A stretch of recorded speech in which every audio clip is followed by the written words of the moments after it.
Welcome to Survival Ag Ops and Subsistence Farming.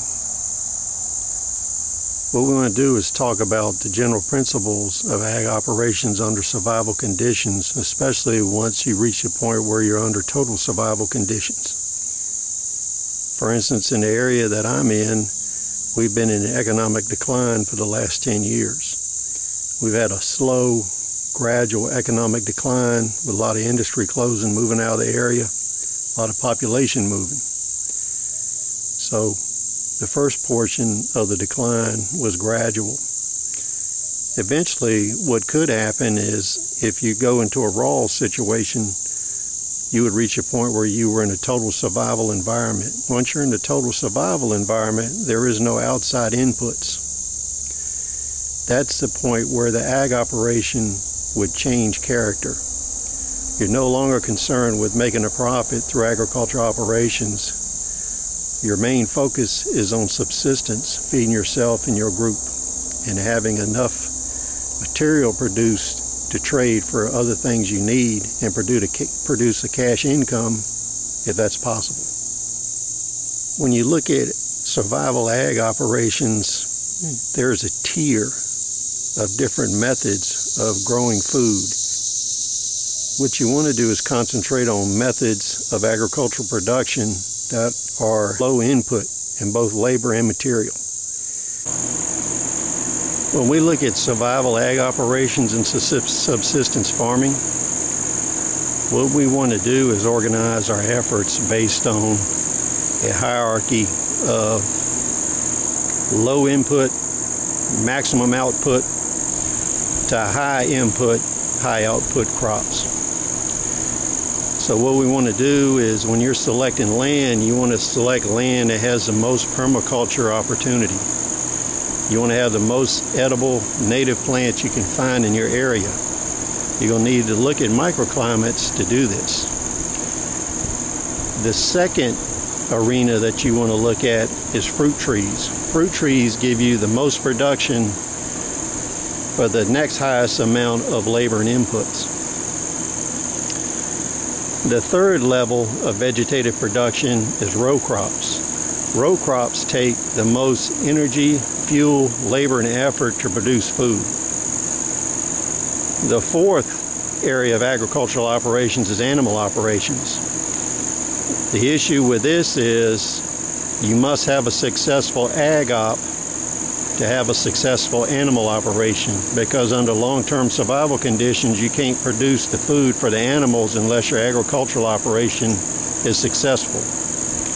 If you have a high permaculture input, you can always feed that material to your animals. When you're looking for land, I'm going to go against most of the so-called experts and say you want to get as much land as you can.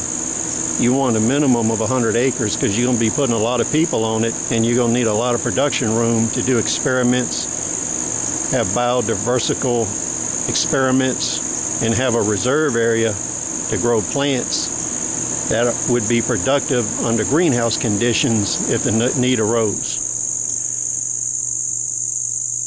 Rule number one, whatever you spend on the land, you're going to spend that much money getting your ag operation going if you're starting with raw land. When you build your farm buildings, fences, equipment, it's roughly 1-for-1. Whatever the land costs is what it's going to cost you to get started. So if you buy $100,000 worth of land, you're going to need $100,000 worth of input of materials to get it going. So when you're looking to purchase your place, you want to find something that has the most infrastructure in place as possible. So if you can afford $20,000, buy 10 grand worth of land and have 10 grand in reserve to get it going.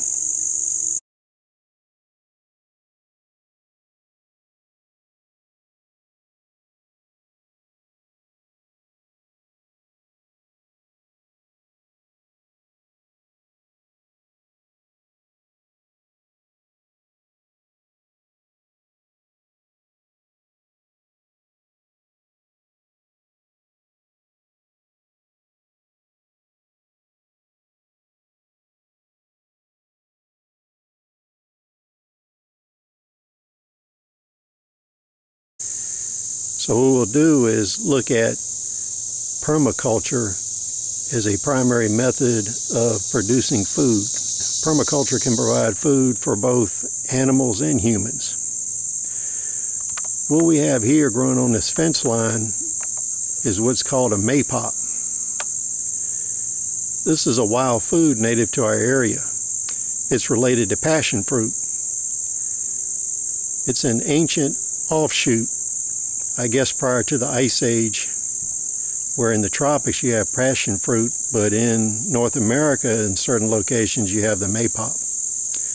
These have never been domestically cultured to select, better yields or better taste. Under survival conditions, you grow these on some kind of arbor or let them grow wild in the woods because they require no input of fertilizer and no pesticides. They're native to the area.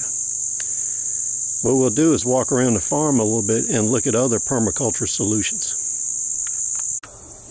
Here we have another example of a wild food source which can be grown under permaculture conditions. This is a wild muscadine grape. A lot of early settlers actually domesticated these and would grow them in the area. They're also disease and insect resistant, and they grow in this area in the poor soil conditions without fertilizer. In permaculture conditions, they're found in trees, which makes it difficult to access the fruit. So what you'd want to do is take small starters like these and plant them in vineyards. And what this does, any permaculture material that you can use, it allows you to replenish if you have failures, because it grows wild all around you, and you can enhance what's there, you can transplant and increase production. Here we have wild persimmon trees. These grow all over our area. They're useful for human consumption once they ripen. Prior to that, they're too astringent and bitter tasting for human consumption. But what I've found is a lot of wildlife eat this year round. As soon as the persimmons come out on the tree, deer will start eating them. The other thing is your chickens will eat these. They love the seeds in them. They'll eat them whether they're ripe or not. Another thing I had considered doing was modifying my fruit plan to include Oriental and Japanese persimmons, which are sweet all the time. They're not astringent at all, and they grow the size of apples. So what you can do is look at some of the natural vegetation in your area, and you can actually grow similar stuff along with it. This is a black walnut tree. These are edible, but they have to be processed and collected. Under normal circumstances, you could leave these trees be, and they would just go on about their business. But under survival conditions, you could clean out around them and collect the nuts and process them and eat them. If you chose to plant trees, I would plant English walnuts rather than American black walnuts, because the English ones are easier to shell and they give you more nut meat. This is basically a plant that will thrive in your area with zero input. You don't need to fertilize it. It's resistant to insects. It'll go through whatever drought you have. It's native to the area. This is a hawthorn tree. They grow wild in the area, but they're also used as rootstock for semi-dwarf plants in the pear family. What's interesting about this plant is it can be grown in a permaculture situation or cultured in a field. And if you look at this plant provides barrier material. So if you want to make hedgerows, it's a good candidate. What makes this such a good plant for barriers, artificial fencing, is it grows barbs that are approximately 2 to 5 inches in length. So you can see here, this is really thick foliage, and it would help provide barriers and increase your security. One issue you may have with the hawthorn is it seems to harbor fire blight, if that's common in your area. So you'd want to consider this prior to using this plant for either rootstock or a barrier material.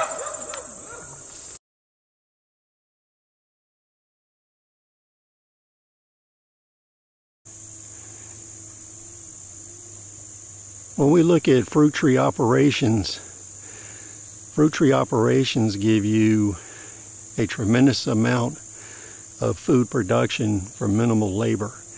And the labor is concentrated at certain periods of the year, which frees you up to do other things. You have basically two types of fruit trees as it applies to us in a survival situation. You have fruit trees that are perfectly geared to your area and produce fruit yearly. In that population of fruit trees, what you'll find is out of maybe 100 trees you planted, a few will be sterile. Some will produce fruit every year. Some will produce fruit every other year. There's just no telling what you're going to get. You just have to plant it and see what happens. And then you take the knowledge you gain from that and improve your situation every year. The second kind of fruit trees is ones that are not perfectly suited to your venue. With these trees, depending on the weather conditions and how harsh the winter and summer is of a particular year, you may or may not get fruit. This peach tree and some of the nectarine trees I have are an example of that. Because of the weather conditions, they're not ideally suited to my area. So I probably get fruit every other year or every third year, depending on the exact species of tree.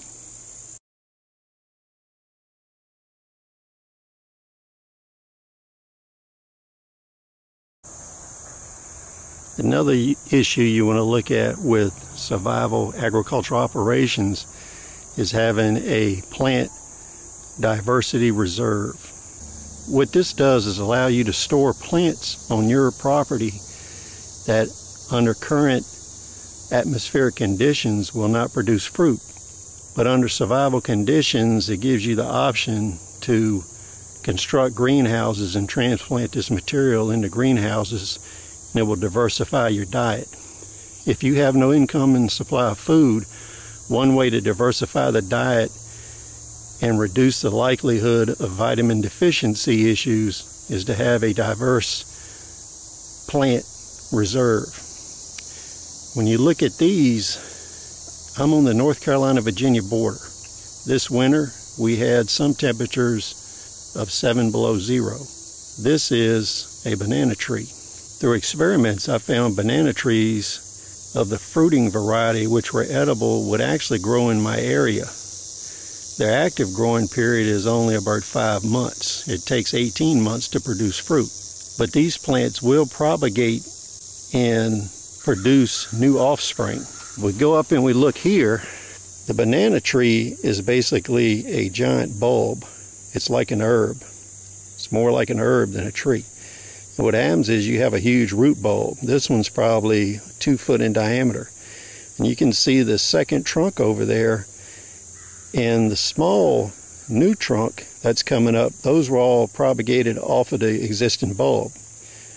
These trees have been in place for about 5 years. And what they do is they will continue to propagate but not produce fruit. So you could actually use these as a feeder operation, cut the new shoots off and transplant them into your greenhouse and just leave your mother bulbs out here. What I've done over the winter is I've experimented with mulching these over the winter and also not mulching them, and I found in my area both strategies were successful. When I used a mulch, I found that I had to cover them with plastic to keep moisture out, otherwise you get root rot in the bulb. But you can grow all kinds of plants that won't produce fruit under the current situation, and then have them in reserve if it's necessary. You will find that labor is available to help you transplant these into greenhouses and grow it, if for nothing else, for a portion of the fruit.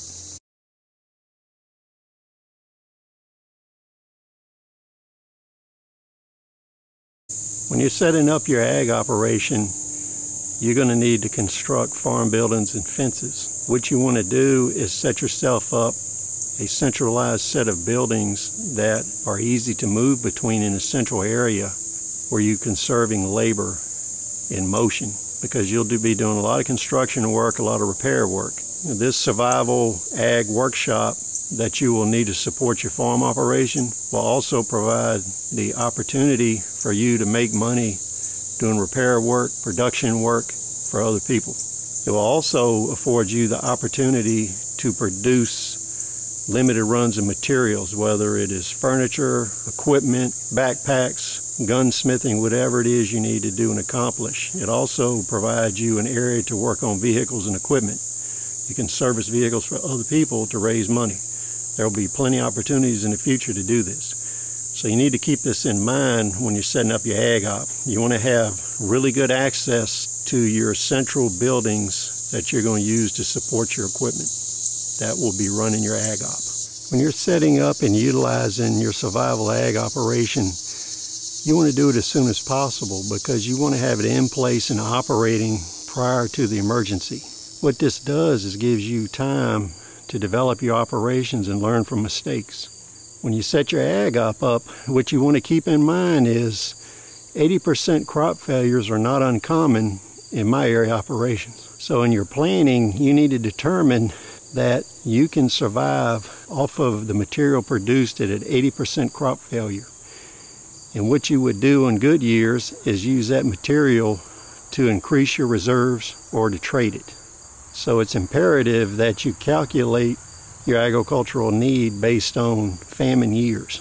Some of the key inputs to an agricultural operation are electricity and water. These are usually overlooked by beginning agricultural students. During a declining economic situation, you want to utilize as much existing infrastructure as possible, whether that's power supply, the road system, etc.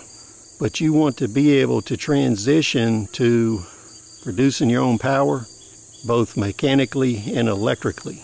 The only two viable ways to really do this when you're looking at your farm equipment and your power needs is to produce it one of two ways. You will produce fuel or you will produce the electricity directly, and ideally you'd want to do both. Hydro solutions on ponds are probably the best way to produce small amounts of electricity.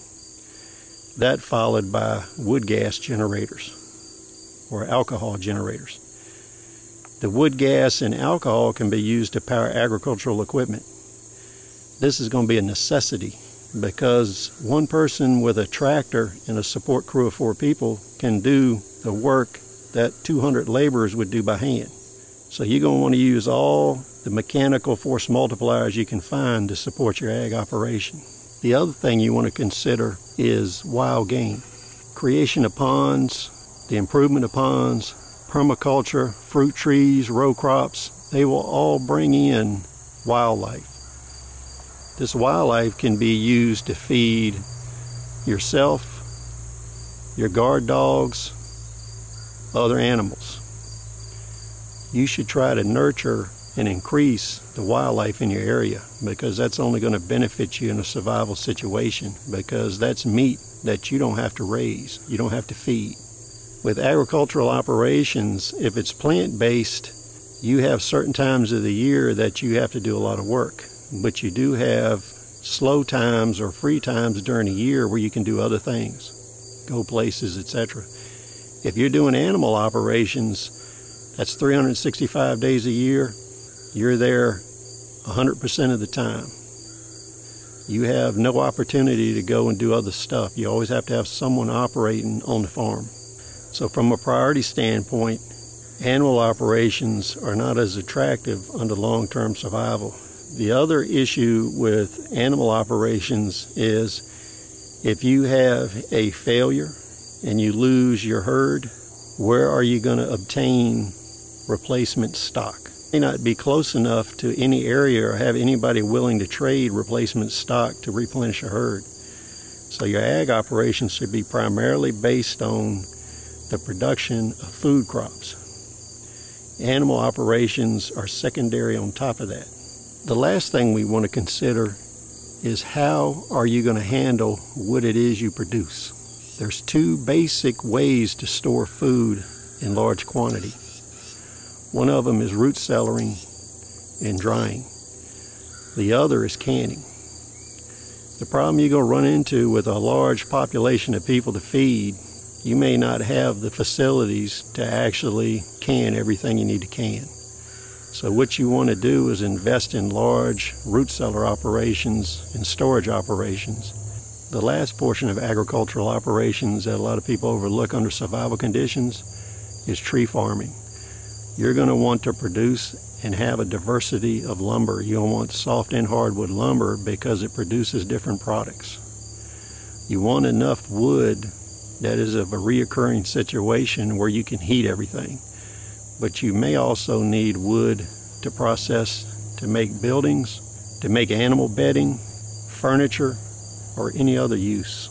This was a short intro to survival ag operations and subsistence farming. Please rate, comment, subscribe. See you on the next video.